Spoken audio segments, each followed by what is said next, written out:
अस्सलाम वालेकुम जमा ग्रानी मिनवाले ज फैज़ान गुलिस्तान यो ځل بیا حاضر ملګرو زما چې کوم نننې ټاپک دی هغه دوچا چې دی نو ډېر زیات ما د ټلیفونونه کوي کله په خپل ټلیفون کوي کله چې دی نو خپل ملګرو ته وایي چې تاسو فیضان د ټلیفون کوي چې فیضان ته دا وایي چې فیضان د دوچا په حق کې ویډیو جوړه کړي او چې کومه مخکینی ویډیو دی هغه د راشي په سکرین باندې دا خبرو کې چې آیا ما صحیح نه دی ویلي ما غپ لګولې نو زه ولې وایم چې ما غپ لګولې دی دوچا غټ پټ سړی سپینه دی ګیره د عقل چې دی نو بس وایم بیا درته وایم نو بیا پتا باندې زما خبرې بدې لګي عقل دې په پوندو کې دی مړه چې عقل دې په پوندو کې نه وای نو تا به دا کارونه به نه کول خو بس څه وایم هغه ستا په خپله خبره ده زموږ په نصیب کې چې دی نو دا شی نشته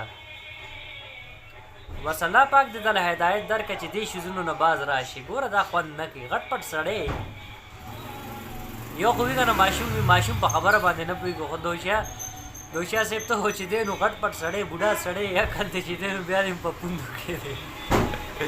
پته نشته چې دی نو تا به څه کول هسې چې دی نو د فلم ډایرکټر یې ډېر غټ پروډیوسر دا خبره خو صحیح ده غټ ډایرکټر یې غټ پروډیوسر خو بس عقل دې نشته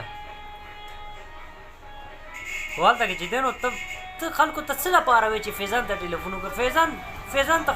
د ټلیفون کولو څه حاجت دی تاسو خپل کارونه سم کړئ نو فیضان ته د ټلیفون کولو څه حاجت نشته او بس نه جي کله یو راته ډینګ ډینګ ټلیفون کې څوک دی بس زه د دوچا ملګری یم ما د دوچا صاحب ویلي نو دا خبره ده انسان چې دی نو هغه کار کوي چې کوم هغه سره ښه ښکاري د دوچا صاحب لږ چې دی نو سوچ وکړه دا چې کوم تا کار شروع کړی دی دا ته صحیح کې ته ما ته دا ووایه دا کار ستا صحیح دی خو بس خبره داسې ده که نه چې عقل دی چې دی نو بیا به درته وایم بیا زما خبرې په دا باندې ډېر بدې لګي ګوره زه درته څه کنځلې نه کوم او نه درته داسې څه خبره کوم خو خبره داسې ده لږ شانتې ته چې دی نو 5 منټو دپاره داسې ځای کې کښېنه چې چېرته کې بالکل شور شرابه ني ارام سکون سره ته کښېنه او ته سوچ وکړه آیا دا چې کوم کار زه کومه صحیح کومه که غلط کومه